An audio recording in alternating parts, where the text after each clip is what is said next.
रघु रागी जाई कहे ए घर जदि किए जीव ताहले से पुतुरा कहीं मेहंदी विधि बेले जो तामसा है मेहंदी लगा को नहीं तापर संध्या कहे ना मो पु एठार कौटिक भी जीव ना। रघु कहे सी तो निश्चय जीव माँ ठाकुराणी पूरा कांद कांद हो पूरा जोर से कांदी पकाउथिबे।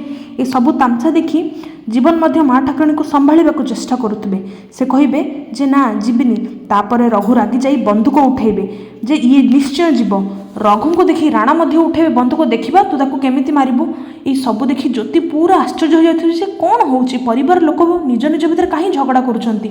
रघु एवं राणा दुहे दुहे को बंदूक देखाई खूब जोर झगड़ा करुथिबे कहीं ना रघु कहिबे जे जीवन घर छाड़ी चली जिबे जमिति भी हेले।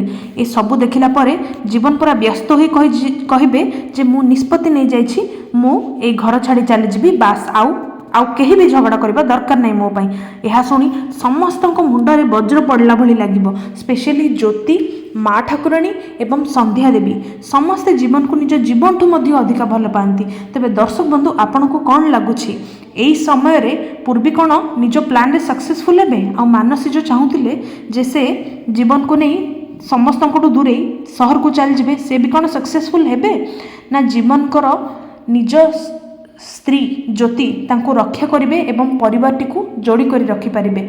आपण आपणक मतामत निश्चय कमेंट माध्यम रे लिखि जणांतु।